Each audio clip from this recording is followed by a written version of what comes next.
Hey guys, tonight we slip into iron armour still warm from the sun, lace up a pair of painfully fashionable pointy leather boots, and find ourselves kneeling in a torchlit chapel, hands trembling, heart pounding, sweat pooling under wool and chainmail. You're about to swear an oath. Not to a king. Not even to God, really. This is an oath to a man. Your fellow knight. Your battle brother. And whether or not anyone says it out loud, there's a whole lot more going on here than loyalty and swordplay. A priest recites Latin while you press your palm to another man's chest, right over his heartbeat. You lock eyes. You repeat ancient words. And just like that, your lives are bound together. Soulmates? Blood brothers? Lovers in all but name? The line isn't just blurry, it's practically non-existent. You probably won't survive this. So, before you get comfortable, take a moment to like the video and subscribe, but only if you genuinely enjoy what I do here. Drop your location and local time in the comments. I love knowing where in the world you're listening from.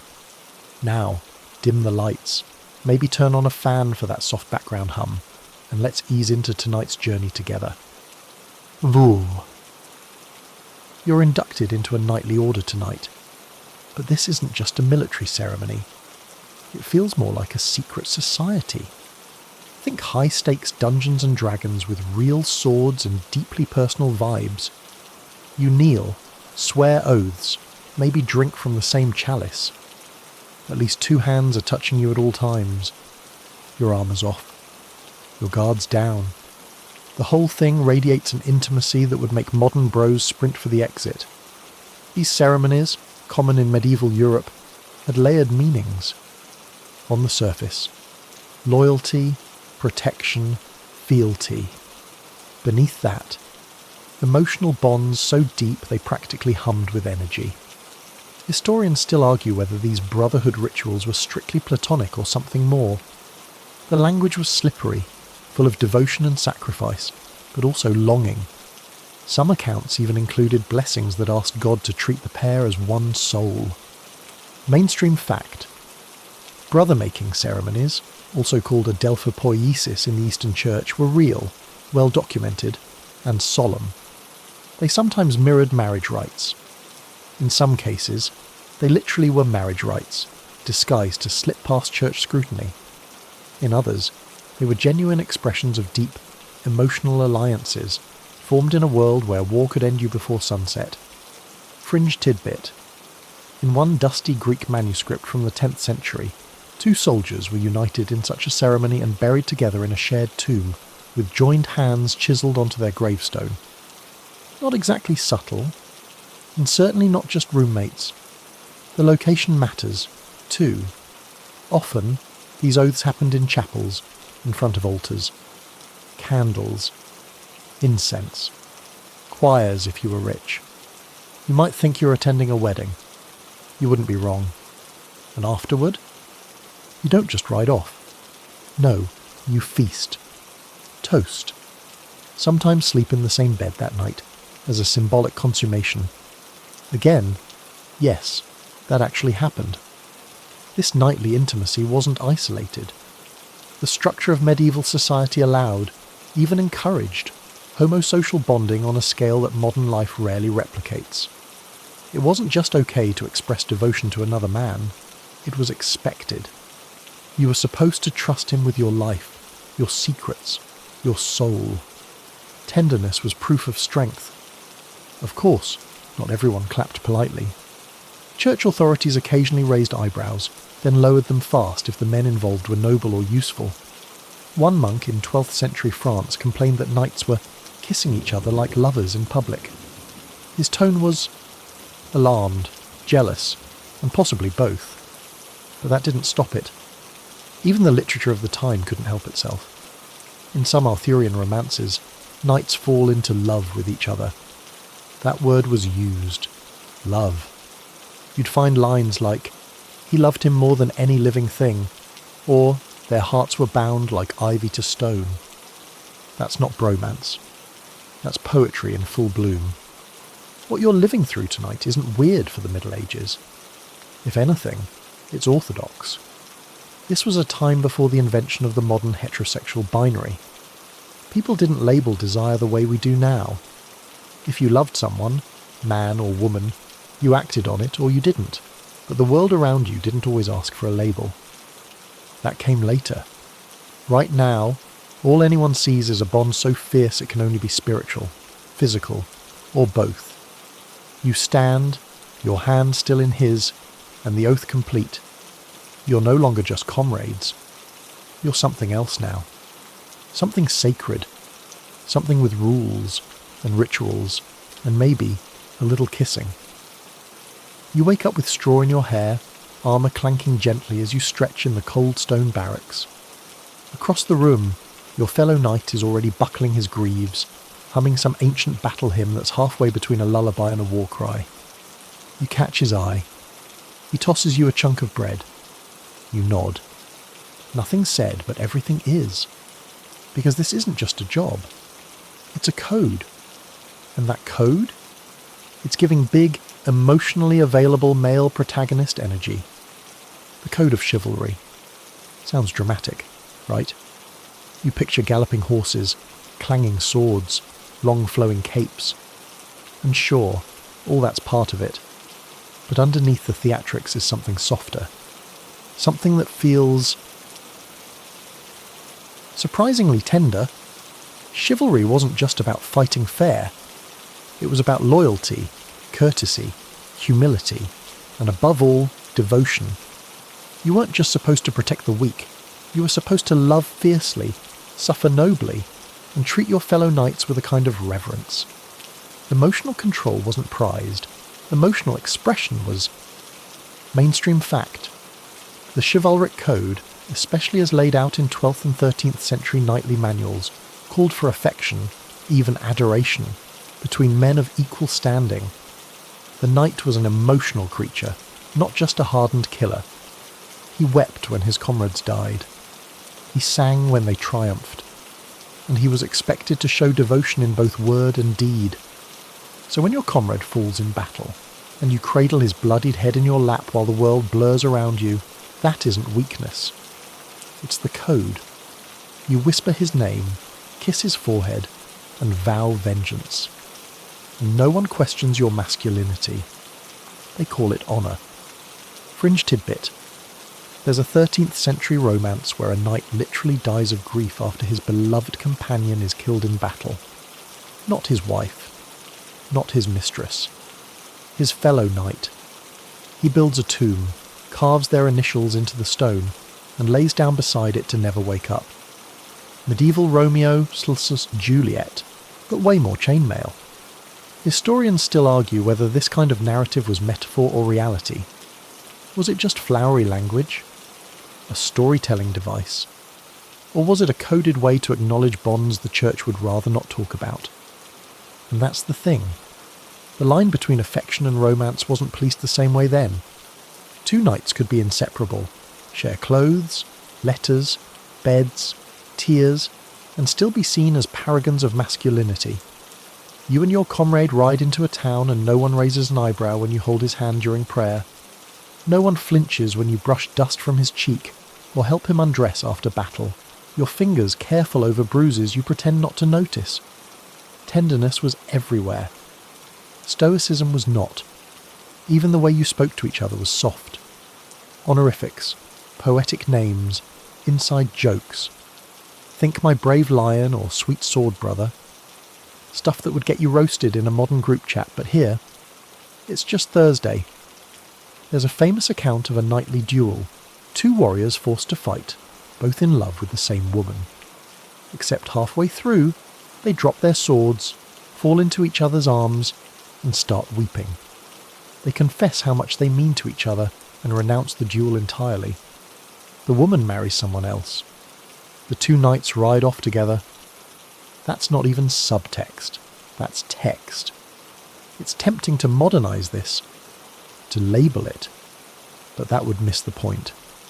These were people living in a world with entirely different emotional expectations. Masculinity was performative, yes, but not in the toxic, chest-thumping way. A real man, according to your knightly handbook, had friends he would die for, and sometimes cry for. You mount your horse, side by side with him. You don't speak. You don't need to. The sun is high, the road is long, and your bond is steel. You ride on, the breeze catching the edge of your cloak, and you remember something strange he said last night by the fire. Something soft. About not knowing what life means without you. You didn't answer. Just looked at the flames, chewing on a bit of salted meat. But now, the words won't leave you. You start to say something, to return the sentiment, but then he turns to you, grins, and tosses a pebble at your head. You're sulking, he says. You scowl. He laughs. The moment passes. Still, that warmth in your chest, that ache when you picture him gone, that's part of being a knight, too. You've never knelt this long in your life. The velvet cushion beneath your knees is digging into your shins like it's angry. Across from you, a nobleman, technically your equal but currently looking 10 times more fabulous, raises his hem and reveals a flash of thigh. He doesn't flinch. Neither does the audience. Your fingers tremble as you fasten a silk garter around his leg.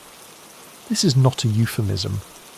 It's the mid-1300s, and you're being inducted into the Order of the Garter, one of the most prestigious knightly orders in Europe. The elite of the elite. Kings, princes, lords, and just a sprinkle of mysterious hot commoners with suspiciously good hair. And for reasons that absolutely defy straight logic, the whole thing revolves around legwear. Mainstream fact. The Order of the Garter was founded by King Edward III of England around 1348. Its origin story, according to the official version, involves a noblewoman dropping her garter at a ball. The king retrieves it, ties it to his own leg, and utters the now famous phrase, "Honi soit qui mal y pense," shame on him who thinks evil of it. The crowd gasps. The rest is history. But that's just the sanitized version. There's another layer beneath the velvet. You're kneeling to honor a man. You're physically touching him. The ceremony includes robes, oaths, whispered phrases in French. The air is thick with incense and implications. The intimacy of the moment isn't just symbolic, it's strategic. This is how you build loyalty that goes beyond politics. You bind people emotionally, viscerally. You make it feel like something more than governance. Fringe tidbit. There's a 15th century description of one garter ceremony that included a kiss of peace between the inductee and his sponsor. Not a handshake. Not a fist bump. A literal kiss, on the lips or the cheek, depending on the rank and vibe. Historians still argue whether these rituals were intentionally sensual or just accidentally extra. Some believe the Order of the Garter was meant to mimic earlier knightly brotherhoods that blurred spiritual and romantic devotion. Others insist it was all about spectacle, no different than modern award shows, just with more sword fights. But here you are, garters in hand, knees on the marble. The whole thing reeks of ceremony, power, and unspoken subtext. The garter itself, blue silk, with a gold-embroidered motto. You fasten it just above his knee. It's symbolic, they say. It represents restraint, honour, courage. Sure. Tell that to your heartbeat. The entire audience watches you. The room is candlelit and hushed. And when you finish tying the garter, your knight places his hand over yours, not aggressively, just long enough to say, "I see you." You rise together. You exchange a look that no scribe will ever bother to record. And suddenly, you get it. This whole system isn't about subtlety. It's about controlled vulnerability. You're performing loyalty in a way that's half politics, half poetry. Everyone in the room is in on it. Nobody says it out loud, but everyone feels it. It's not just about war or feudal hierarchy. It's about creating a space where men can express devotion with their whole chests. You don't hide it. You ritualize it. And let's be honest, The robes don't hurt. Deep blue velvet with wide collars, silver chains, and that single garter strapped high. Some historians call it regal. Others call it theatrical. You're thinking, if this isn't a drag show for dudes with swords, I don't know what is. Sevens, later that night, at the banquet, you and the other newly inducted knights toast with gold goblets. You laugh too loud. You catch your knight watching you. He looks away. You feel the heat crawl up your neck. You wonder what happens if you follow him out of the hall and down the darkened stone corridor. You wonder who's watching. You wonder if you care. Tomorrow, you ride back to the field. You'll kill men. You'll bury friends. But tonight, you sip wine beside him and feel something closer than blood. You stand at the edge of a battlefield, sunlight bouncing off a sea of polished armour. Somewhere behind you, a banner flaps in the wind, your crest, your colours, your house. But in front of you, your fellow knights, your friends. Your ride or die is in chainmail, and just before you charge into what might be your last day on earth, you do something deeply, wildly medieval. Sevens, you kiss them. On the cheek, the lips, the helmet. Depends on the vibe. But yes, it's absolutely normal. In medieval Europe, especially in France and Italy, the custom of male knights greeting each other with kisses wasn't just accepted, it was expected. A sign of respect, brotherhood, and emotional solidarity before potentially getting skewered by a guy with a spear. Mainstream fact. The kiss of peace, or pax, was standard in both religious and secular settings. It showed up at church services, nightly ceremonies, diplomatic meetings, and, yes, right before battle. It wasn't rare, it was required. Knights would kiss one another before duels, before oaths, before executing orders. In some places, not doing it could be interpreted as an insult, or worse, a sign of cowardice. So before the horn sounds, you lean over and press your forehead to his. You whisper something dumb, maybe a joke, maybe a prayer. He laughs, quietly. Then he leans in and kisses your cheek, firm and unafraid. It's not even weird. That's the thing. This world has a different framework for masculinity. You can wrap your arm around another man's waist. You can stroke his hair while he cries. You can spoon him under a blanket to stay warm. And no one calls it anything but honourable. Fringe tidbit. In a 14th century Italian military manual, there's a whole section on ritual embraces among soldiers. The author describes different types of kisses, from quick and noble to lingering and intense. He doesn't even flinch. He just tells you which one is best suited for war versus diplomacy. You read it and think, who needs Netflix when this is real history? Historians still argue whether these kisses were purely symbolic or charged with more personal meaning. Was it just an over-the-top way to show loyalty? Or were these pre-battle moments also cover for something deeper, something quietly romantic? Either way, you're not analysing it. You're in it. You and your closest comrade, let's call him Alric, ride side by side as the enemy charges. You could die in minutes. So you share that kiss, that pressure of lips against cheek, and it's not about lust. It's about certainty. You know where you belong. You know who you'd die for. It's probably him. And it's not just battle. You kiss each other hello. Goodbye. After victories. After funerals. Knights developed entire systems of physical communication to express emotion. Think of it as the medieval version of I got you, bro, but with slightly more tongue and zero sarcasm. You camp together under open skies, sharing stories and bread. When Alric gets injured, you clean his wound yourself. When you feel that pit in your stomach, like maybe this life of endless war and pressure and performative honour is just too much, he's the one who squeezes your hand without words. He's your lifeline.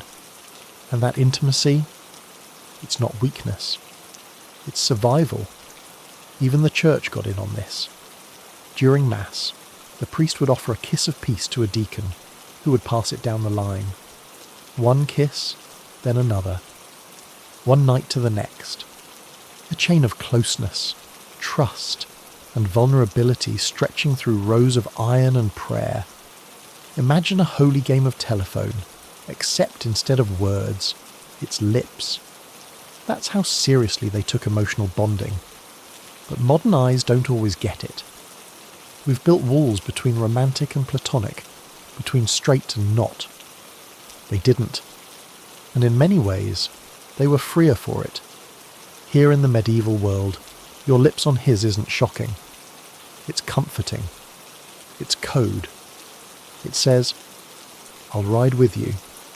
I'll fall with you. I won't leave you. Sevens. And when you do charge, when the trumpets scream and horses thunder beneath you, you don't feel fear. You feel him at your side. His presence steadies your sword. His breath is your rhythm. His kiss still lingers on your cheek. You're cold. Like medieval cold.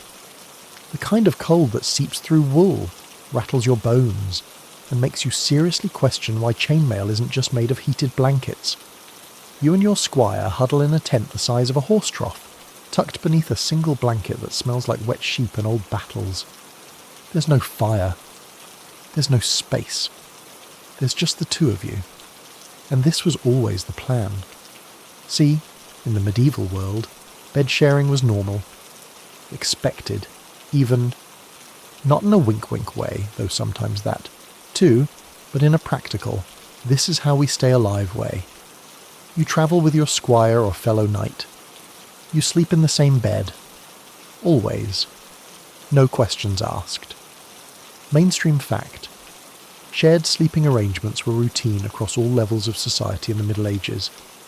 Peasants piled into one bed, servants slept near their lords, and travelling companions, especially soldiers, shared sleeping quarters as a matter of necessity. A private bed. That was a luxury reserved for royalty or very rich monks. Everyone else snuggled up. Which means, tonight, you're curled up next to your squire. Let's call him Thomas. He's a lanky, sarcastic, irritatingly handsome lad with calloused hands and no sense of personal space. You've trained him to polish your armour, sharpen your sword, and, on nights like this, steal all the covers and then pretend he didn't. You grumble, elbow him.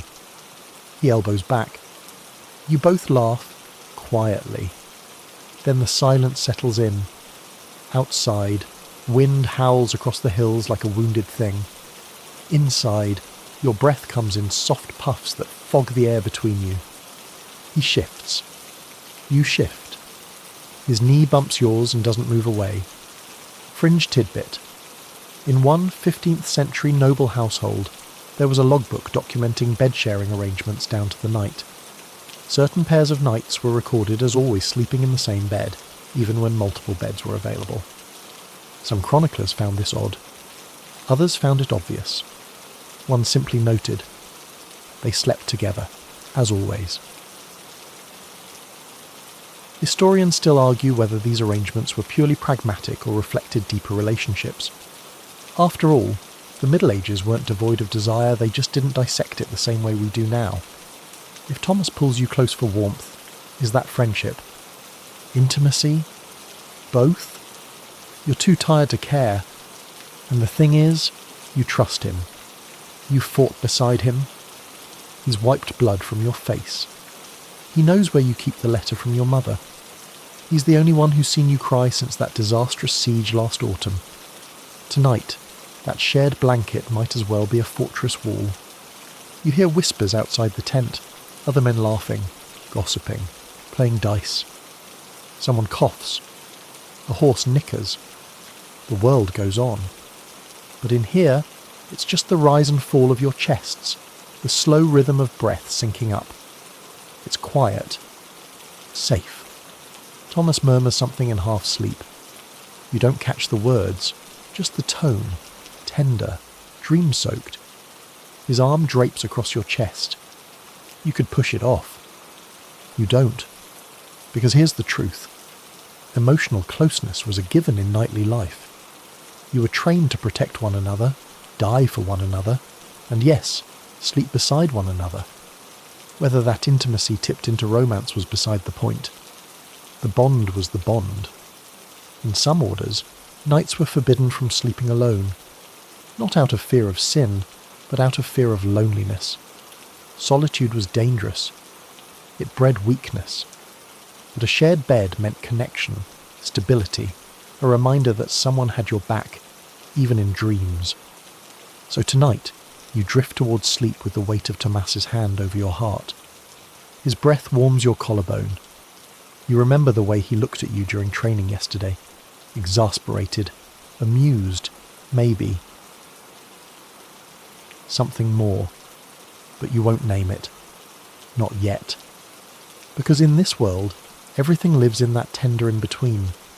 Sleep takes you slowly, cradled in the quiet hum of rain on canvas, the steady heartbeat beside you, and the faint scent of wood smoke in his hair.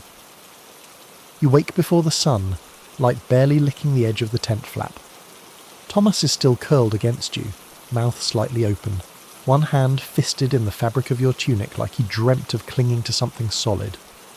You gently pry his fingers loose, mostly to avoid the inevitable teasing, and slip outside, blinking into the pale grey of morning. You're on campaign, between battles, and someone has already lit a fire. You smell ash and boiled oats. But your mind is somewhere else. Because last night, before sleep tangled around you both, Thomas handed you something. A letter. He said it wasn't important, just something dumb he scribbled while waiting for the blacksmith. But you saw the way his ears flushed red. You saw how he couldn't meet your eyes. So now, alone by the fire, you read it. It's not dumb. It's painfully sweet, awkward, a little clumsy. He compares your swordplay to poetry. Says you make him feel safe in a world that isn't. And near the end, there's a line that hits harder than any warhammer. Sevens. I don't know what this is, but if you leave, I don't want to stay behind. Sevens. You fold the letter, press it to your lips, and feel the ground shift under your boots. Mainstream fact. Medieval knights were prolific writers. Many were literate, especially those in the upper ranks, and they wrote letters constantly. Some were formal, but many read like deeply personal journals. Emotions weren't rationed. In fact, flowery, expressive language was admired, even expected. Some letters between knights read like love notes, even when the word love isn't used outright. They spoke of longing, absence, dreams, and the unbearable ache of separation. It's hard not to read between the lines when one knight tells another he can't sleep without hearing his voice. Fringe tidbit. One preserved letter from the 14th century features a knight referring to his companion as my soul's twin, and includes a small pressed flower between the parchment folds. It was found among a collection of military documents. Some archivists probably dropped their quill reading it. Historians still argue whether these letters were sincere expressions of romantic love or simply the literary style of the time. Was this just the way people wrote? Was it performative affection, or something deeper? Some say we project modern labels backward. Others argue that these letters speak for themselves, and loudly. Either way, you're living it now. Thomas joins you at the fire, squinting sleepily, hair sticking up at tragic angles. You don't mention the letter. You just hand him a chunk of bread. He takes it. Your fingers brush. Neither of you looks away. Later, while cleaning your armour, you remember another letter, one you wrote years ago. It was for a knight you trained under. You never sent it. You told him he inspired you. You told him his laugh made you feel less alone. You told him, carefully, indirectly, that you loved him. You burned it, of course, but you remember every word. Now, in the present, you watch Thomas joke with another knight across the camp and feel something simmer low in your chest. Not jealousy, exactly. Just a knowing that your heart has chosen a place to rest, and it's not on the battlefield. That night, When the camp quiets and the stars slice through the sky, you add your own letter to your pack. It's not long, just a few lines, but you write it carefully, every stroke deliberate. If we make it through this, I won't waste another year pretending I don't feel this. Yours, if you'll have me. Sevens. You fold it. Hide it. For now, because knights don't just carry swords, they carry secrets. And sometimes, those secrets are beautiful.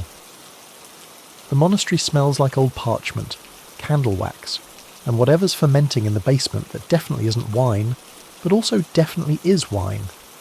You arrived here broken from battle, armour-dented, ribs bruised, mind fraying at the edges, and were offered peace. Sort of. You thought you were stepping into holy solitude. A monk's life. Silence, prayer, maybe a bit of quiet gardening. Instead, you've walked into what feels like the Middle Ages' most intense group chat, except everyone's wearing robes and nobody's allowed to have fun. Officially, unofficially, it's a different story. You're not in the Abbey a full day before you start noticing things. The way Brother Mathieu lingers a little too long while adjusting your scapula, the not-so-accidental brush of fingertips during prayer, the unspoken tension in the scriptorium that has nothing to do with ink smudges. Turns out, the monastery is basically a medieval gay dorm. Mainstream fact. Monastic life offered structure, education, and protection, but it also offered privacy. Behind stone walls, men lived together, worked together, prayed together, and yes, slept together. Many medieval monasteries used communal dormitories, with rows of beds or even shared sleeping mats. Emotional and physical intimacy wasn't just common, it was inescapable. This close, this cut off from the outside world, people formed bonds, deep ones. And sometimes, those bonds moved past the spiritual. Fringe tidbit. A 12th century abbot once wrote in his personal journal that he had to confess again the sin of touching Brother Henri as he slept. It wasn't part of the official record. Just a quiet scribble, tucked between pages on wheat prices and candle expenditures. But it's there. A crack in the perfect stone facade. Historians still argue whether monastic intimacy was tolerated, policed, or quietly ignored. Official church doctrine condemned sodomy, a broad and often wildly misinterpreted category, but enforcement varied wildly. In many monasteries, such matters were handled internally with penance, whispered warnings, or strategic reshuffling of dorm assignments. You quickly learn that everyone has a friend. Brother Lucien and Brother Johann always sit next to each other at meals.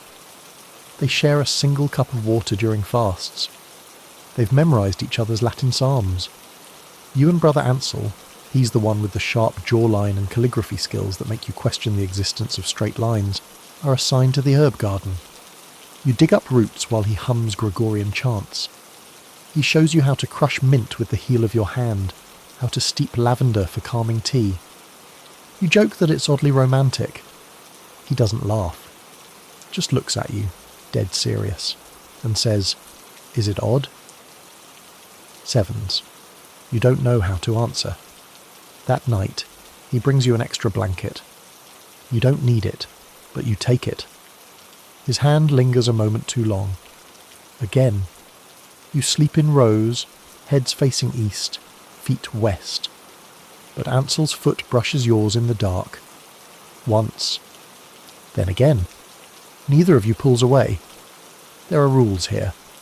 But there's also something older than rules. Something the church can't quite fence in. The monks sing of divine love, of holy longing, of the soul's thirst for union. They chant in Latin about hearts pierced by desire. And sometimes, when the candles burn low and no one else is listening, they look at each other like they mean it. In one of your nightly readings, you come across a passage from a mystic monk who wrote, "My soul, in reaching God, reached also my brother, and loved him with the same fire." Sevens. You don't tell anyone, but you copy it into your private book. You underline it twice. Days pass. You and Ansel grow quieter together, more careful, but not distant. If anything, there's a calm between you now, a rhythm. You tend the garden in silence. He wraps your wrist after you twist it, pulling weeds. You trade candle shifts just to keep him company during night prayers. You're not sure what you are, but you know how it feels. Not scandalous, not sinful, just true. And maybe that's what scared the church most. Because beneath all their laws and sermons, they knew something. Sevens. Put two men in a quiet room long enough. Sevens. And they'll make music no one else can hear. You haven't seen a real bed in weeks. Your horse is limping. Your armour smells like a campfire and something less poetic.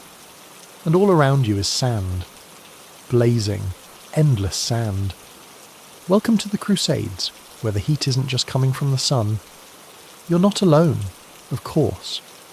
Knights from every corner of Europe march beside you, sweating, swearing, sharing water and stories and the occasional eyebrow-raising glance. The Holy Land, they said. A noble cause. A chance to cleanse your soul with blood and glory. But you're starting to think that's not all people came here for. Because the Crusades weren't just about religion. They were about escape. And once you pull thousands of emotionally repressed men out of their home countries, cram them into tents, and send them marching for months through unforgiving terrain, you end up with something that looks an awful lot like a sword-heavy boys' trip with homoerotic side quests. Mainstream fact. Crusader armies were overwhelmingly male, and their campaigns lasted for years.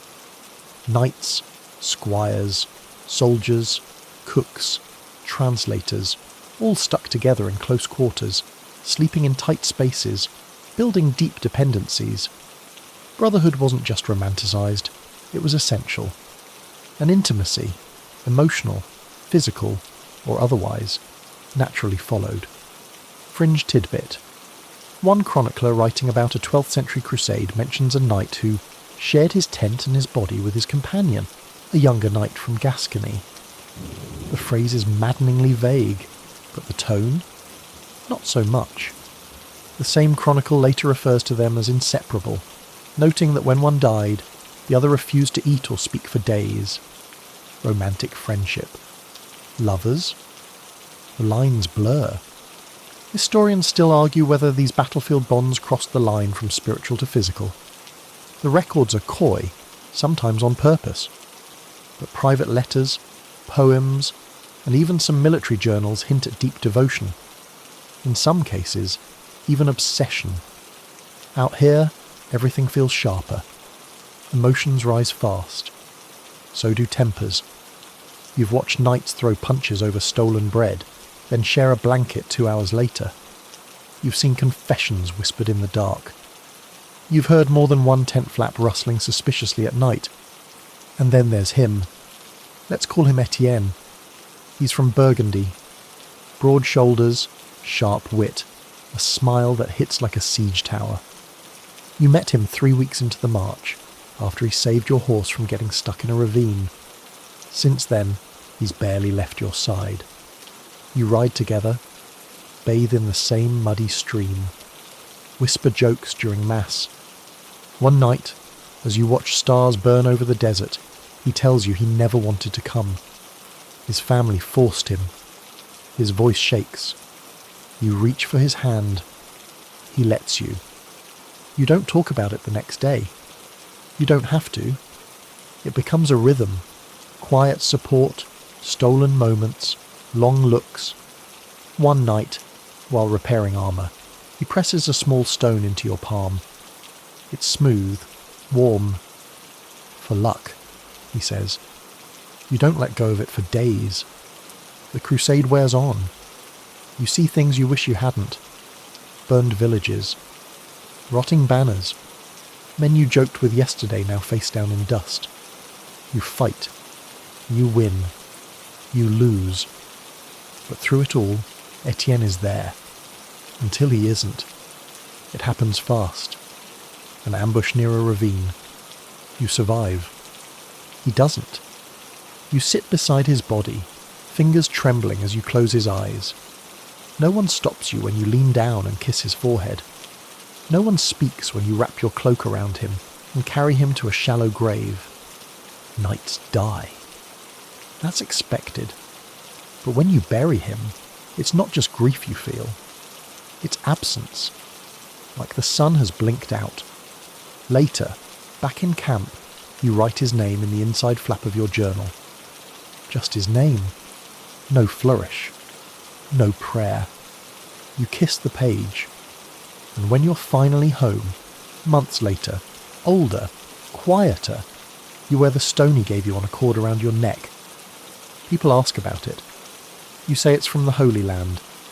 You don't say it was a gift. You don't say you wake up some nights thinking you hear him laughing. Because love doesn't stop at borders. Or centuries. And in the heat of crusade tents, sometimes as it began. The tournament field roars with noise, cheers, metal clashing, horses snorting like steam engines. You've spent the last half hour watching knights try to knock each other into next week with decorative sticks. It's glorious. It's absurd. It's exactly what you signed up for. But your eyes keep tracking one figure. She rides like a storm. Armour gleams silver. Movements sharp. Efficient. You'd think nothing of it. Just another talented knight. Until her helmet comes off and a braid spills out. Not short-cropped like a squire's. Long, tied back, defiant. She sees you staring. She doesn't look away. You've just encountered a reality most people still don't talk about. Not all knights were men, and not all men were men. Welcome to the tangled, thrilling world of women who passed as men to fight and sometimes to love, in a society that tried very hard not to notice. Mainstream fact. Historical records contain numerous accounts of women who disguised themselves as men to serve in the military, join knightly orders, or participate in tournaments. Some were discovered, some weren't, and some lived entire lives in armour, buried under male names and titles.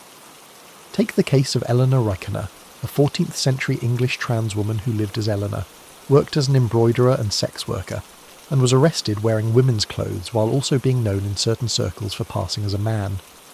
Her surviving court record is short, but it's electric, proof that gender, even then, was more complicated than we assume. Fringe tidbit. There's a lesser-known account of a knight named Marin Laguerre who fought in several battles across France before being revealed, after death, to have been assigned female at birth. Some say the body was buried quietly. Others say the commander insisted Marin had fought more bravely than most men, and should be honoured as such. The record's split. The truth, maybe, lives somewhere in the silence.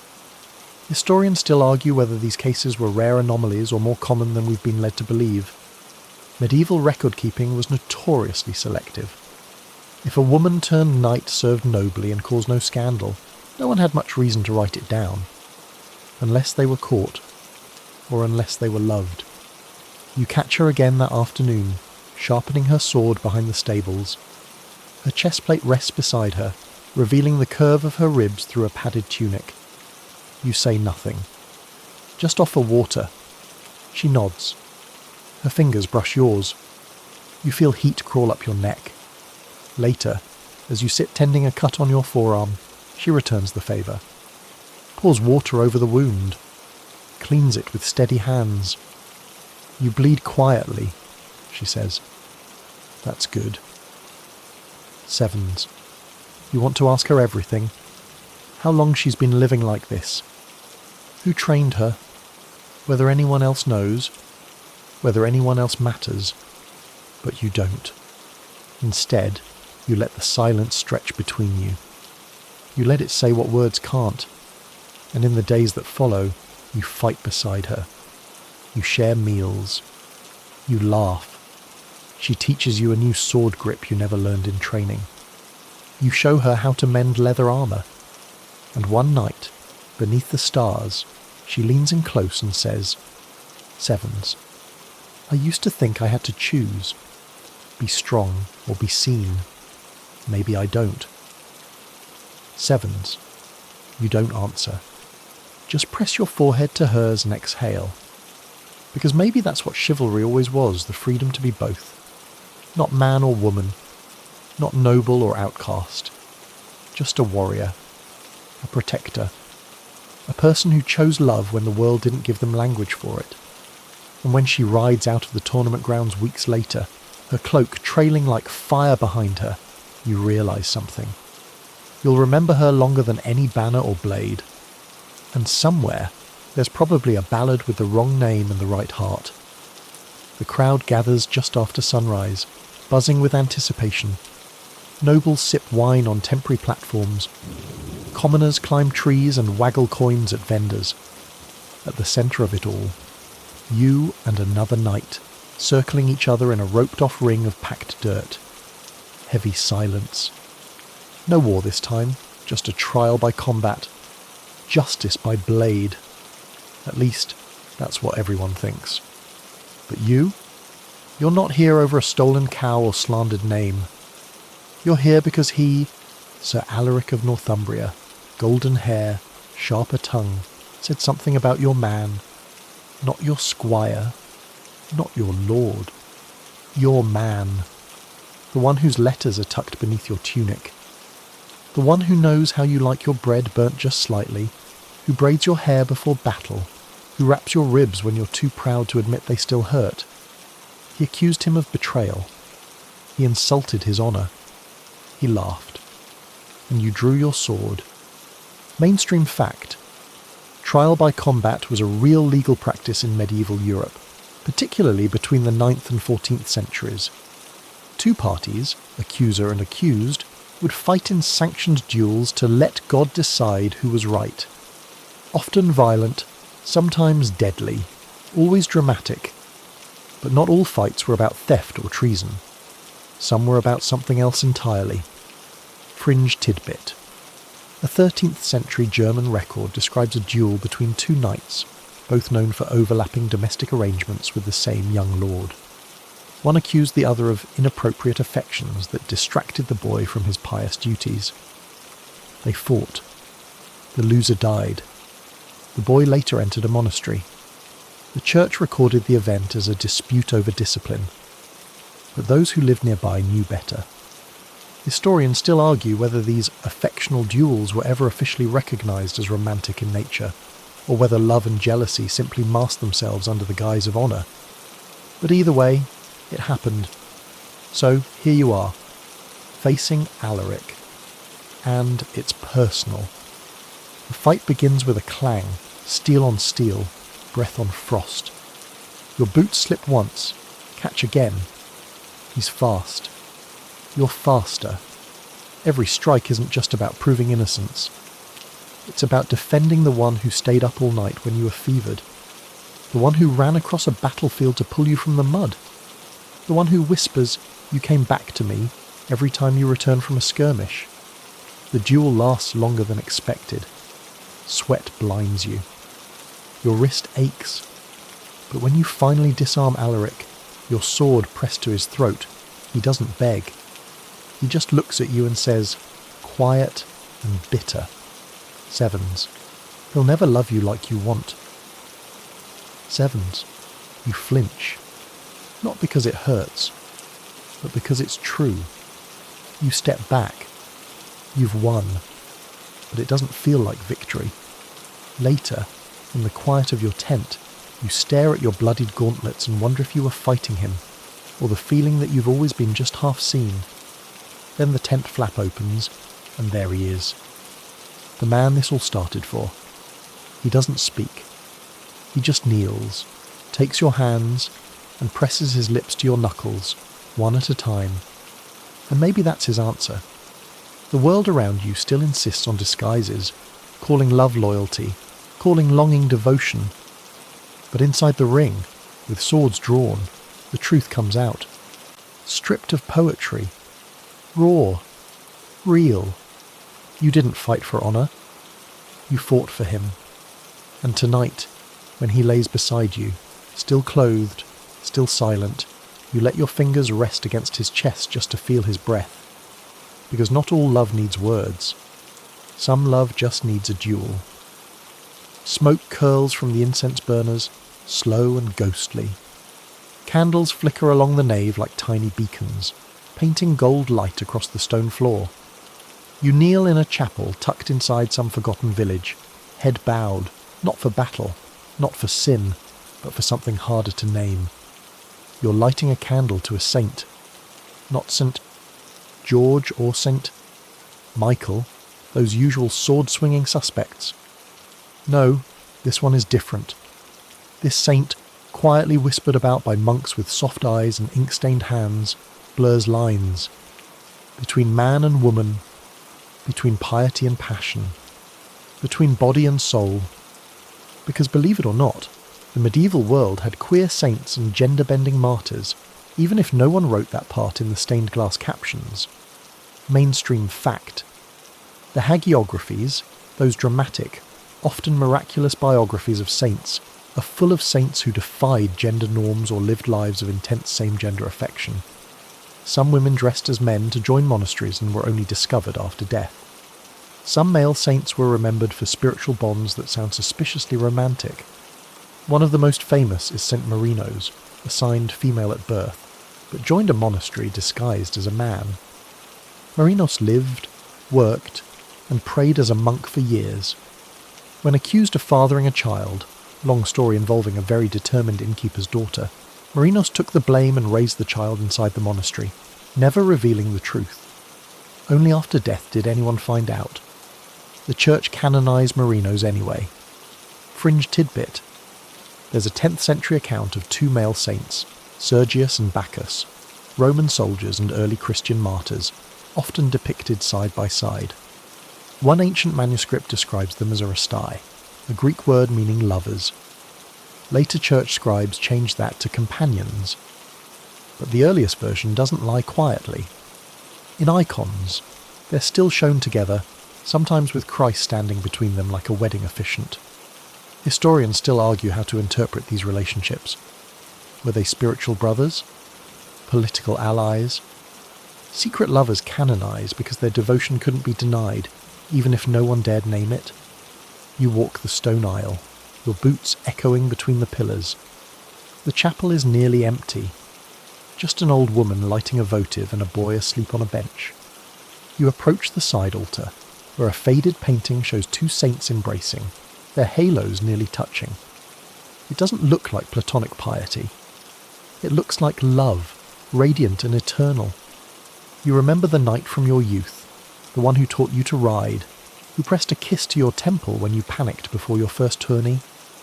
He prayed every morning, sang every psalm, and once wept openly during a sermon about divine union. You never saw him again after he left for pilgrimage. But in your heart, you've always lit candles for him. You do so now. The flame flickers to life. A small offering. A quiet rebellion.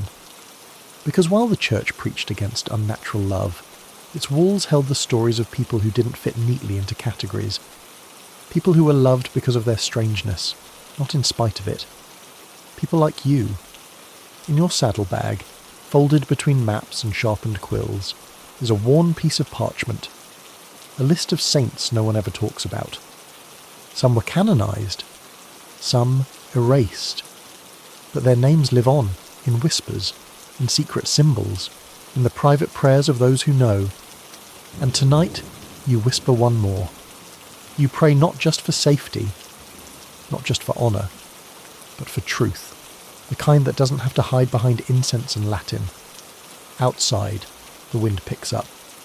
The bell tolls once, and somewhere, in heaven or memory, sevens, two saints hold hands without shame. You've written sonnets before, bad ones, the kind with too many rhymes and not enough meaning. But this time, the words come easy. You sit in your tent, quill scratching gently across parchment, and instead of writing to some noblewoman you've never met, you're writing to the person who taught you to joust. A man. Not just any man, the man. The one who laughed when you fell off your horse the first time, then offered his hand and said, "You'll get it." The one who once fixed your helm strapped mid-charge and later shared his wine with you under the stars. He smells like leather and pine. And right now, he's somewhere down the road, riding into a skirmish you couldn't join because of your cracked ribs. So, you write. Because it's the only thing that feels like breathing. You call him my heart's match, even though you'll probably burn this letter. You thank him for that time he stayed up sharpening your blade when you were too exhausted to move. You remember the way he fell asleep against your shoulder last winter and how you didn't dare shift even as your arm went numb. You write it all down. You don't even try to make it sound tough. Because courtly love in medieval times wasn't always straight, no matter what they told you in school. Mainstream fact. The tradition of courtly love, romanticised longing, often from afar, dominated European literature from the 12th to 14th centuries. Knights wrote poems, songs, and stories about unattainable loves, usually framed as noble women. But not always. Plenty of medieval love poetry uses neutral or even masculine pronouns. And in certain manuscripts, the intended object of affection is left deliberately ambiguous. In Arabic, Hebrew, and some old French texts, the line between friend and lover is just wide enough to hide in. Fringe tidbit. A 13th century Occitan troubadour named Bernard de Ventadorn wrote verses to another man, describing his eyes as torches that burn my will. Some scholars insist it was metaphor. Others point out that Bernard wrote dozens of poems and only one names a woman directly, or the rest. Let's just say they sound like softboy open mic night at the local feudal tavern. Historians still argue whether queer courtly love was intentional, or if later readers just projected meaning onto poetic conventions. But that assumes medieval people didn't know how subtext worked. They did. Some of them were experts. Back in your tent, you finish your letter. You don't sign it with your name, just an initial and a sketch of the tiny symbol the two of you carved into your saddle horns. A crescent moon between two crossed swords. You tuck it inside a saddlebag. You may never send it. Or maybe you will, next time the wind feels brave. Because love, real love, wasn't always about marriage or heirs. Sometimes it was just about longing, the ache of absence, the thrill of seeing him across the field and pretending your heart didn't leap like a damned lute string. There's a poem making the rounds in your camp, supposedly by a knight who died in battle. It's short, 7s.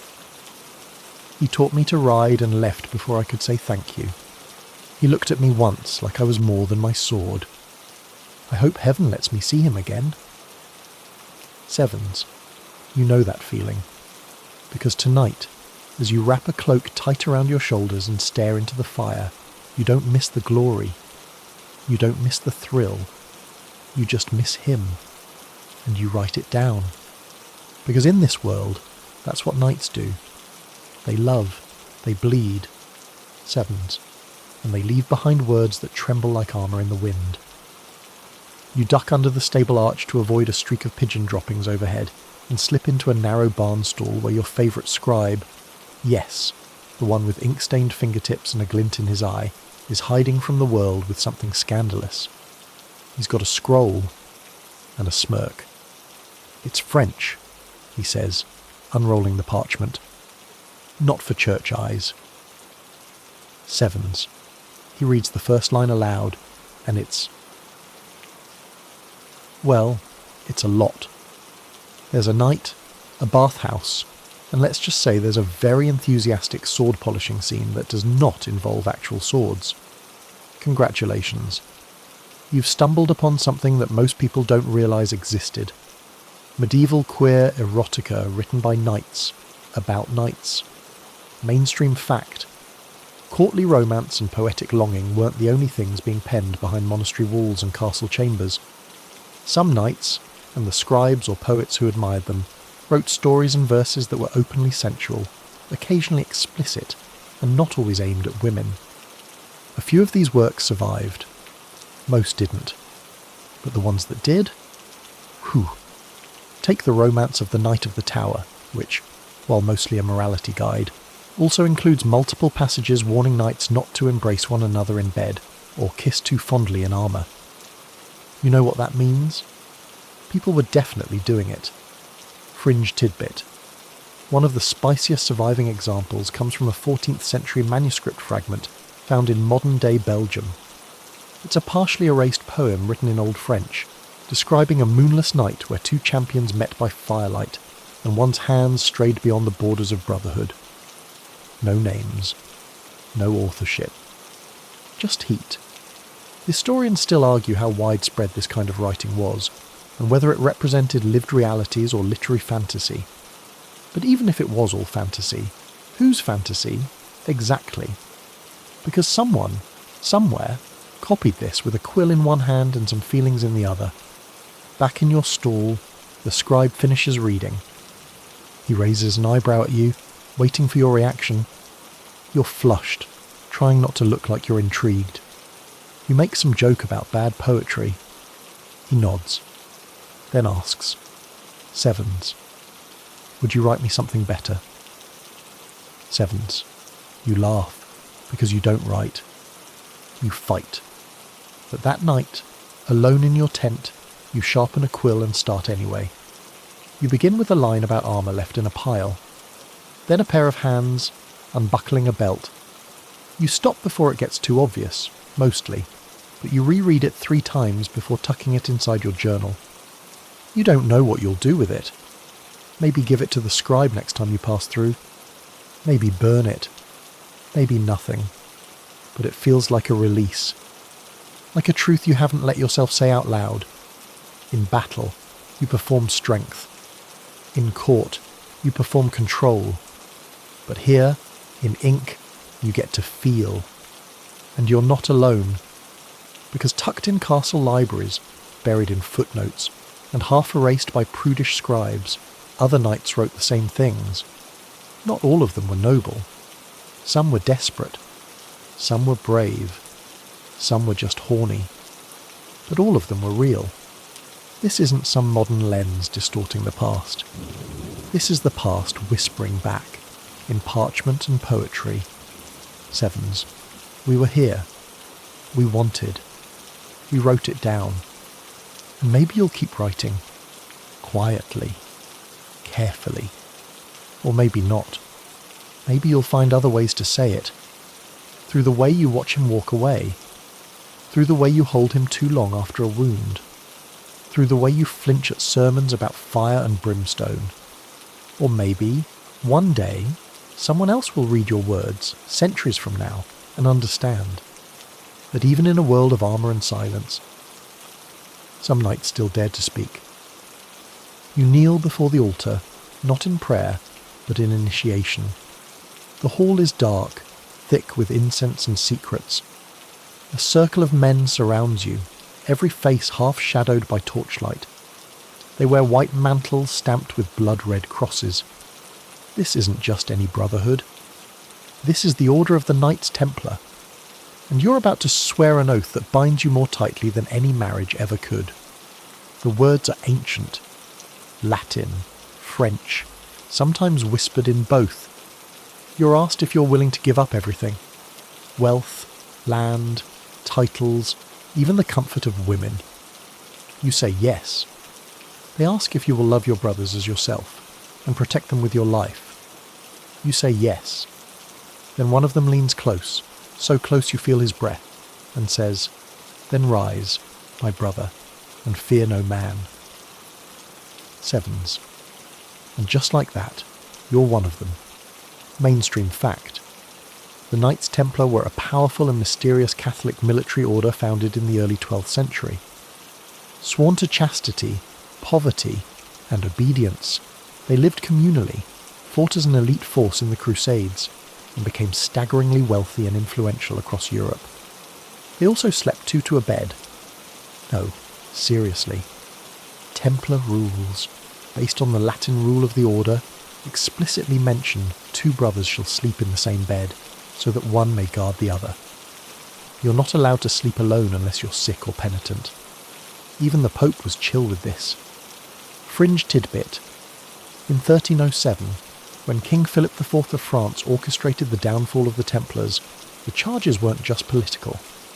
They included accusations of indecent kisses, unnatural vice, and swearing oaths upon the naked buttocks of initiates.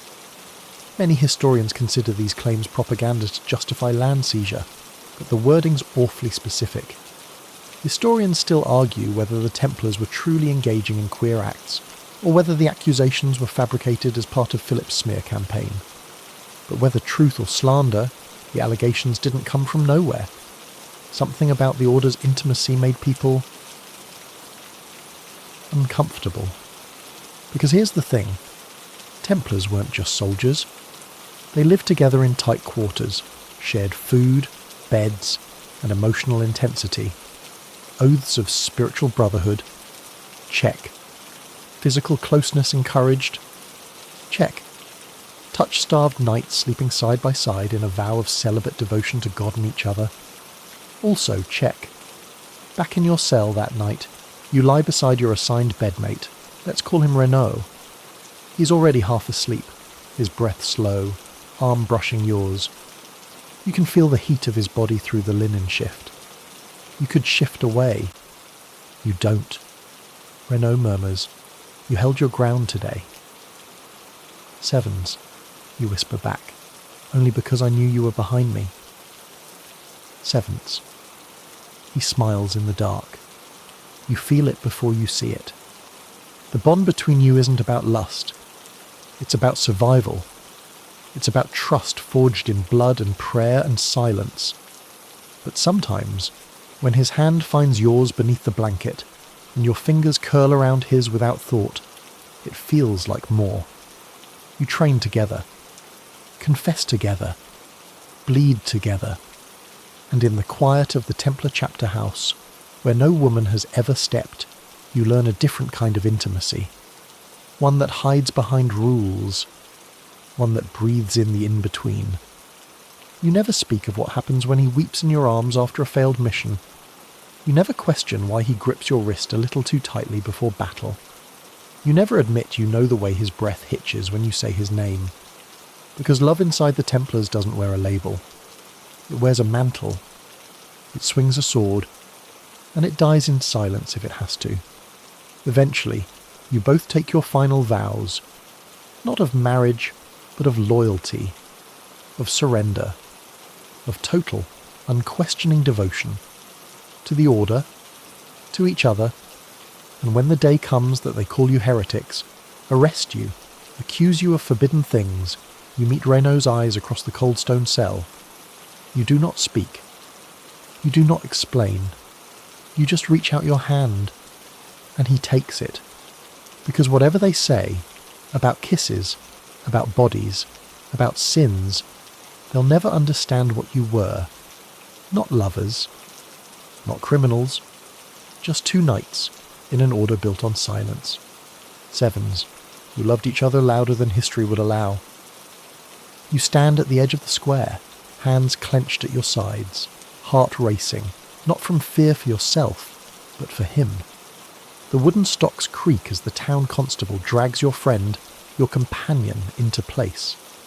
His hair's matted, his tunic's torn. You barely recognize him beneath the bruises. The crowd gathers fast.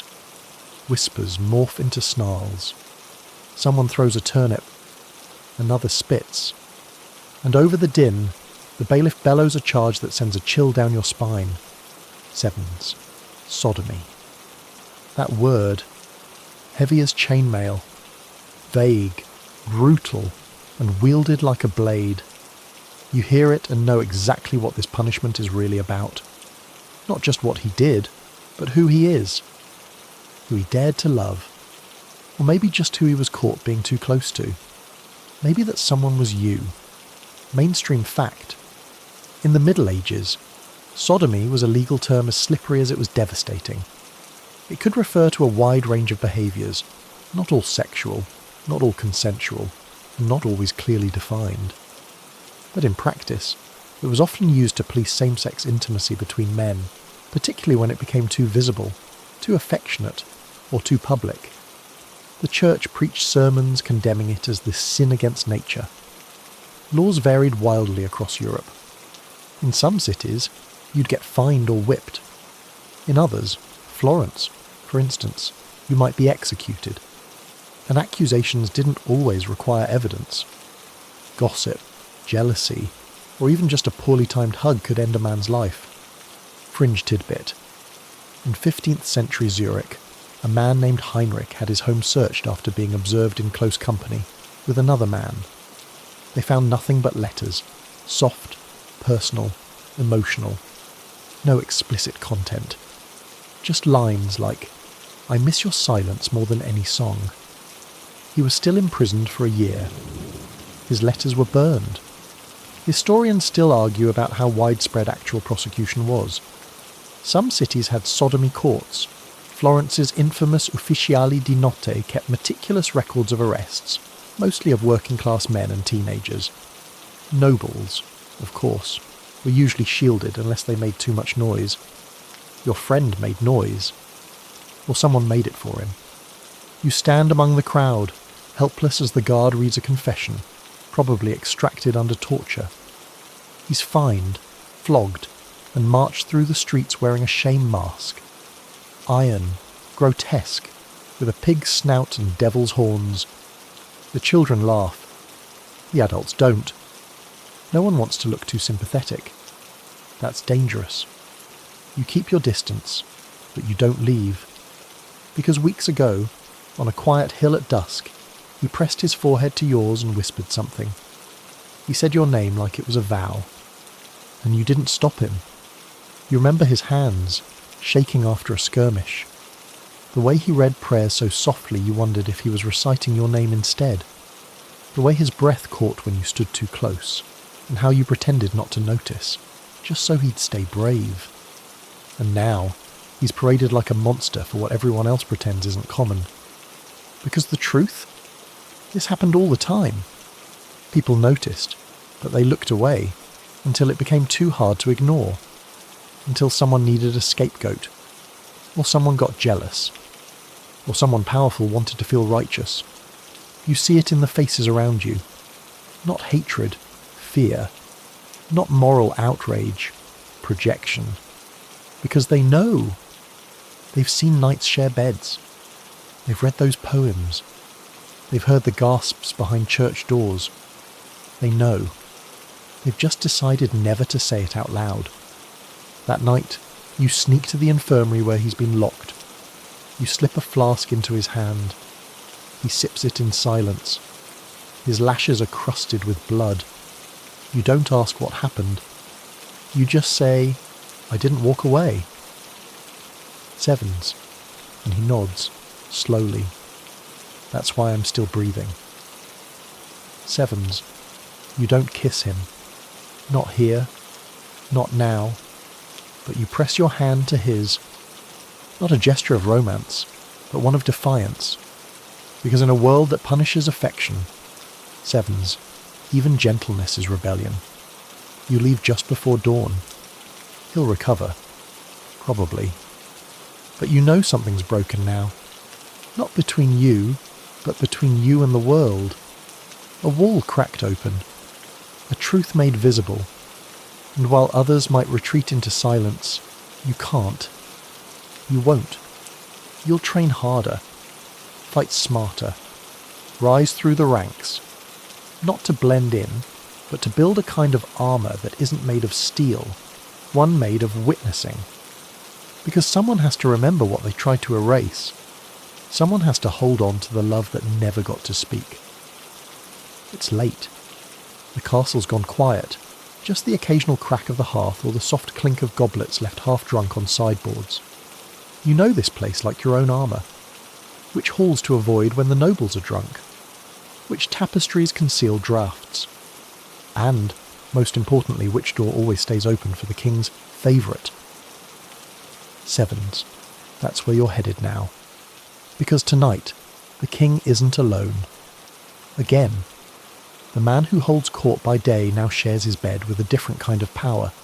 A companion who doesn't wear a crown but wields more influence than half the kingdom. Mainstream fact.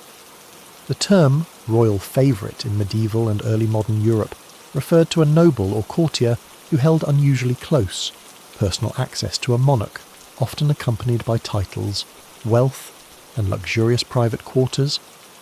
Many favourites were male, and more than a few had relationships with their kings that went beyond politics. Edward II of England had Piers Gaveston. Richard II had Robert de Vere. James V of England, yes, the Bible guy, had George Villiers, Duke of Buckingham, whom he once described in a letter as my sweet child and wife. Fringe tidbit. French King Henri III installed a row of velvet-draped beds inside his chamber for his mignons, young, stylish favourites who wore makeup, earrings, and expensive perfumes. He gave them estates, let them help make law.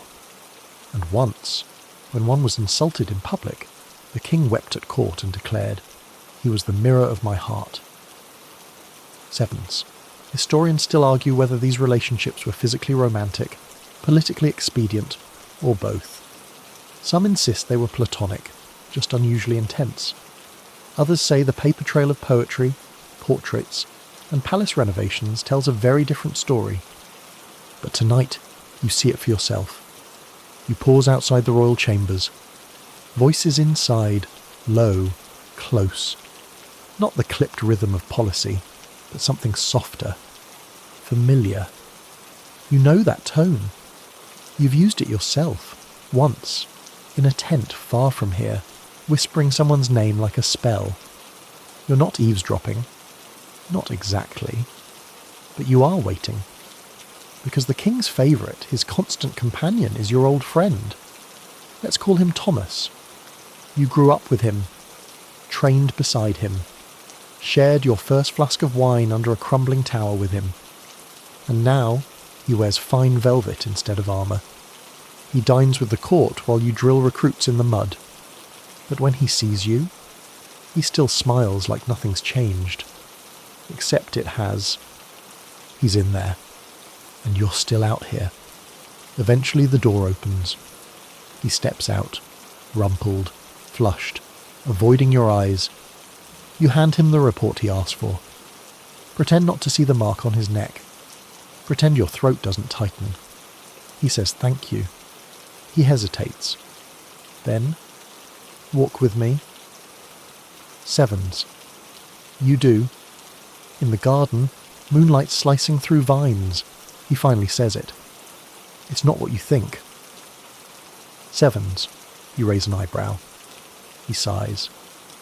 Okay, maybe it is. Sevens. You sit beside him on a stone bench, damp with dew. He's quiet for a long time. Then he says, he listens. Really listens. Not like the others. Sevens. And you know exactly what he means. Because sometimes power doesn't look like a sword or a throne. It looks like being seen, heard, held without judgment. The castle will keep whispering. Courtiers will keep fuming. But for now, Thomas is safe. Powerful, even, not because of armour, but because he's claimed something most men are never allowed. Affection without apology. You don't envy him. Not exactly. But you remember when you used to braid his hair after drills. When he once fell asleep beside you, hand on your chest, whispering, "Don't leave first." Sevens. You never did. Tonight, you part ways with a nod. Nothing more.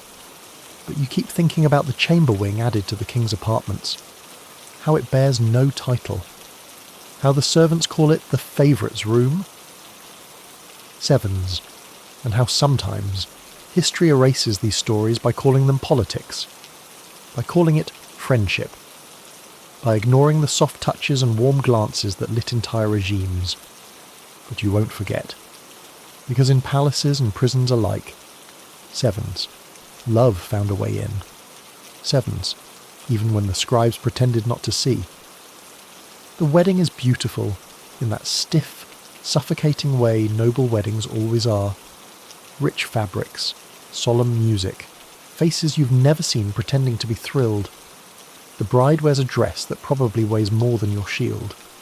She glances your way once, twice, nervous, maybe suspicious. But not of you. You're just the groom's oldest friend. No one suspects you're also the one he's in love with. Because marriage in the Middle Ages was rarely about passion. It was about politics. Alliances, dowries, inheritance. Who owned what? Who controlled whom? Love had no place in it, at least not publicly. You stand beside him at the altar, dressed in ceremonial armour you didn't ask to wear. Your heart beats like war drums. He avoids your eyes. When the priest says, for better or worse, your throat clenches. Mainstream fact. Among the medieval nobility, marriage was a strategic contract. Most noblemen didn't choose their wives, fathers, uncles, or even monarchs did that for them. And while some couples grew to love each other, many didn't. Emotional fulfillment. That wasn't the goal. Producing heirs and securing property. That was fringe tidbit. In a 14th century love letter, never meant for public eyes, a knight writes, "My heart is married, but not to her. I smile at her by day and dream of you by night." It was found hidden inside a wooden writing box behind a false panel. The recipient was another man. We don't know their names, but the paper still smells faintly of rose oil and ink. Historians still argue about how often noblemen had male lovers alongside their wives, and whether these relationships were accepted or simply tolerated as long as they stayed quiet. Some records suggest it was common, just never openly acknowledged. At the feast, your knight, your friend, your everything, laughs on cue, lifts his goblet, kisses his new bride's cheek like a trained actor. He does it well. Too well. You slip away. Outside, the air is sharp with autumn. Leaves skitter across the cobbles like they're trying to escape too. You lean against a stone column, not sure if you want to be sick or vanish. Then you hear his footsteps. He doesn't speak. Just stands beside you, shoulder to shoulder, staring out into the garden like it might save him. Finally, he says, "I didn't want this." Sevens. You don't say. Then why did you let it happen? You know the answer. Instead, you say, "You looked happy." Sevens. He snorts. "I'm a knight. I can fake anything." Sevens. And he turns to you. His eyes, glassy but dry. "I'll still find you. At night. When it's safe." Sevens. Your heart twists. That's the problem. There's never a safe time. You want to say you'll wait. But you've already been waiting. Through months of whispers. Through nights of shared glances and nothing else. Through promises made in the dark and broken in daylight. So you ask, what happens when she figures it out? Sevens. He doesn't answer. And that's the truth right there. You're not the one wearing a wedding ring. You're just the one holding his real vows. You return to your tent that night alone. You take off the ceremonial armour. Fold it like it matters. Then you open a wooden box and take out something older than this marriage, older than most of your memories. A carved ring. Simple. Unadorned. The one he gave you when you were both squires, huddled in the stables to avoid a snowstorm. He said it wasn't a real promise, just a temporary thing. Sevens. You still wear it. He never stopped calling it yours. Sevens. Marriage, in this world, isn't about love. Love lives in the in-between. In letters that don't get sent. In the pause before a kiss that never lands. In the way he looked at you just before he said "I do," as if asking for permission he'd already given away. But you stay. Not because it's easy. Because even when it breaks your heart, Sevens, you'd rather be near him than anywhere else. The hall is loud. Too loud. Laughter rings off the stone walls, goblets clink, someone's playing a lute badly in the corner. But in the chaos, your eyes lock with his from across the room. And then it happens. He tugs his pinky ring. Just once. You exhale, subtle as a prayer. Because here in this court, affection wears disguises. You don't say "I miss you." You don't say "meet me after dark." You say it with signals, codes, rings, touches, glances that say everything and nothing at once. It's how love survives. Mainstream fact. In a society obsessed with hierarchy and appearances, personal feelings, especially queer ones, had to be tucked beneath layers of etiquette. That didn't stop people from expressing them. It just meant they had to get creative. Symbols of affection were everywhere. Matching rings, knotted ribbons, carved wooden tokens, scented handkerchiefs. Medieval courts ran on subtlety. If you knew what to look for, it was everywhere. Fringe tidbit. In 14th century Aragon, a nobleman was buried with a brooch engraved with the name of another knight, not his heir, wife, or lord. Just a simple pin, engraved on the underside. Scholars argue over what it meant. The fact that it was hidden suggests he knew exactly what it meant, and who it was for. Historians still argue whether these signs were personal or political. Couldn't a brooch just be a gift? Couldn't a handkerchief be friendship? Sure. But then again, why hide it? Why wear it always, even into battle, tucked under your breastplate? Back in the Great Hall, you casually adjust your belt, not because it's loose, but because it's your signal. One loop, then twist. It means follow me soon. You leave the room a few minutes later, not looking back. He finds you in the corridor outside the library, the one that's always empty after dinner. No words, just the familiar flicker in his eyes. That same flicker that's been burning since your training days, when he'd press his shoulder against yours during drills and murmur corrections too softly for anyone else to hear. Tonight, he wears a thin copper chain with a carved token tucked beneath his collar. You've never asked what it is. You don't need to. You've both played this game long enough to know its rules. Sevens, never linger too long. Never touch when someone might see. Never say what it is, even when it's obvious. He hands you something, small, round, smooth. A polished piece of bone carved into a circle, marked with a simple X. You frown. What does it mean? Sevens. He leans in, lips close enough to brush your cheek, and whispers, "I remember the first time I saw you fall asleep against my shoulder." Sevens. You say nothing. Just hold the token tighter. You have your own signals, of course. You wear your ring on your right hand instead of your left.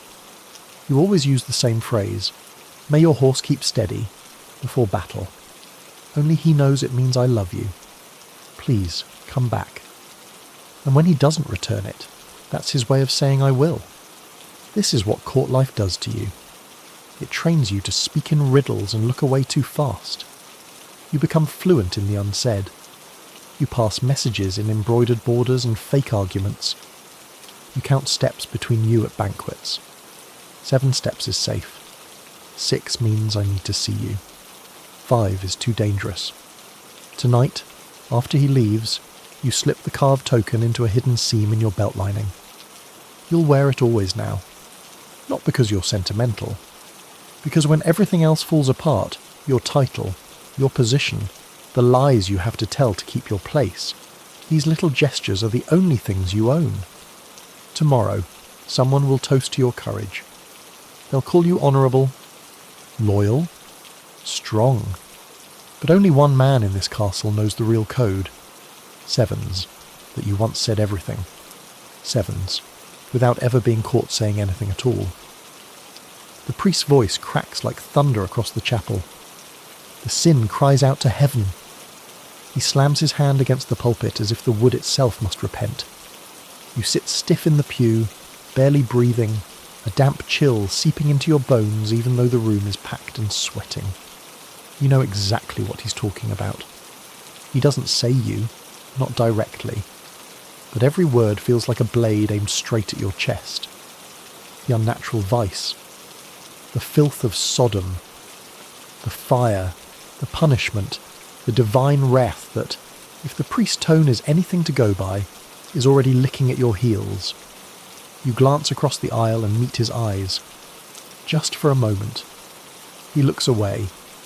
Because now, more than ever, the church is panicking and you're in the crosshairs. Mainstream fact. By the 13th century, Western Europe was seeing a sharp uptick in what scholars now call the sodomy scare, driven by church reform movements, new legal codes, and public morality campaigns. Authorities began hunting down so-called sodomites, a catch-all term for anyone engaging in non-procreative sexual acts, particularly between men. This wasn't just religious. It was institutional. In 1254, King Louis IX of France ordered the public execution of men accused of sodomy burned alive.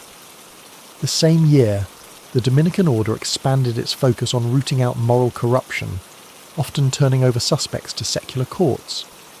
The line between sin and crime vanished. Fringe tidbit. In Florence, the Ufficiali di Notte, officers of the night, was an actual policing body created solely to investigate and prosecute cases of sodomy.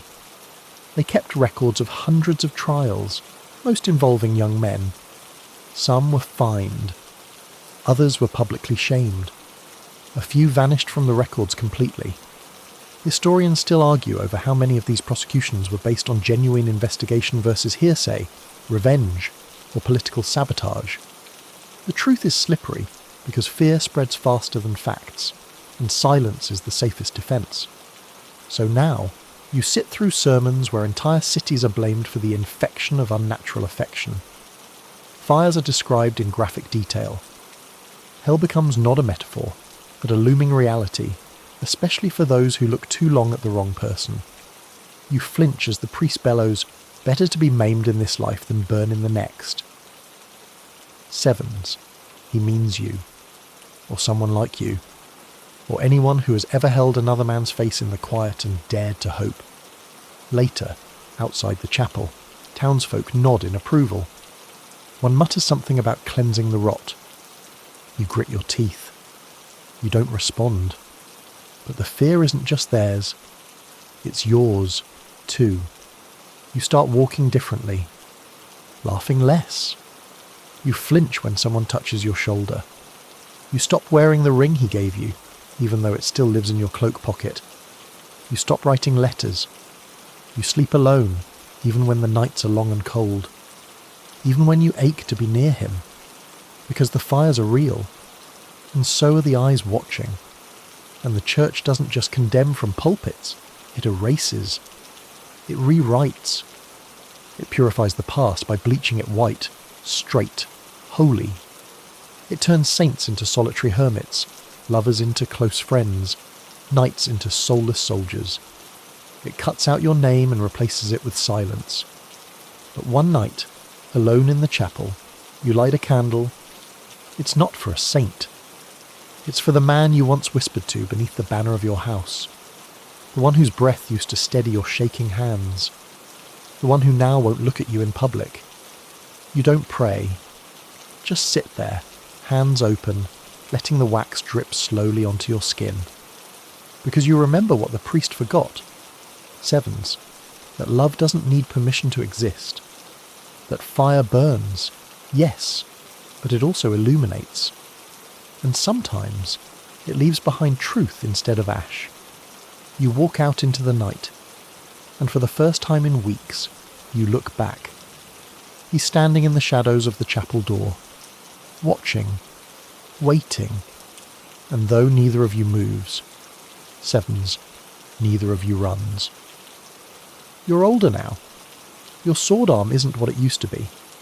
Your knee creaks when you kneel, and your hair, what's left of it, catches the wind like dry straw. You've seen kings rise and fall, banners torn to ribbons, friends buried in shallow graves with no names. And still, you ride. But the world has changed. And it's changing faster than you can sharpen a blade. No more torchlit vows in crumbling chapels. No more whispered Latin blessings shared between brothers who meant more than brotherhood. No more excuses to touch someone's hand for too long. The codes are being rewritten. The masks are coming on. And the stories, they're being cleaned. Mainstream fact. By the 16th century, as the Renaissance bloomed and the Protestant Reformation took hold, European attitudes towards sexuality hardened. Church doctrine turned more rigid. Sodomy became more aggressively prosecuted. Emotional male bonds, once celebrated in knightly culture, began to look suspicious, even dangerous. The tight physical affection of medieval men, kisses, embraces, shared beds, started vanishing from public view. New standards of masculinity crept in. Colder, distant, armoured in shame. Fringe tidbit. In one 17th century English manuscript, a scribe revising older knightly romances simply crossed out phrases like "he lay in his companion's arms" and replaced them with "he was comforted by his friend." Whole verses of emotional language disappeared, rewritten to fit the new ideals of masculinity and purity. The ink still shows through beneath the corrections. Historians still argue when exactly the closet formed, this cultural phenomenon where queerness became something hidden, dangerous, shameful. But most agree that it wasn't always this way. There was a time when knights could write poetry to one another, swear oaths of loyalty with hands pressed to hearts, sleep side by side under stars and not be questioned. You remember those days. You lived them. Now, you live in a world where younger knights mock softness. They scoff at the old songs. They joke about bachelor nights like it's a punchline, not a reality. They use the word companion with that dry, ironic smile that tells you they've already forgotten what it used to mean. You don't blame them. Not really. History is a battlefield too, and your side's been losing for a long time.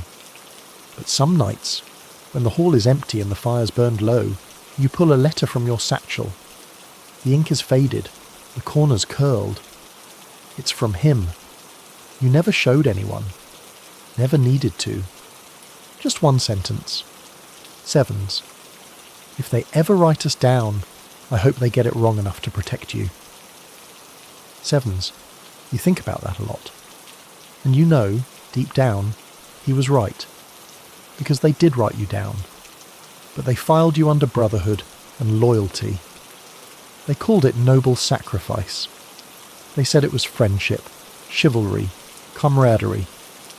They missed the way your hands trembled when you touched his collarbone, the way your breath caught when he laughed, the way you felt more alive curled beside him on a battlefield than anywhere else on earth. They missed all of it, or they ignored it. But you remember, and that's enough. So now, as the last candle flickers in the corner of your mind, you let yourself slow down. You unclench your jaw. Let your breath come soft and steady. Maybe even smile, just a little.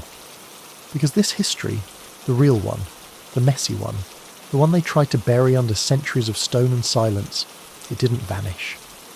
It lived in letters, in poems, in glances, in dreams passed from one quiet heart to another. And it lives in you, now.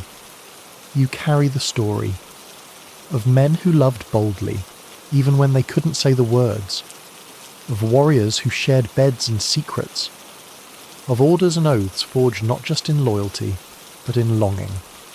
You know now that the medieval world wasn't sterile or straight or simple. It was tangled, emotional, surprisingly tender. You won't find these truths carved into church walls or gilded in stained glass, but they hum in the background of every battlefield. They flicker between the lines of every ballad.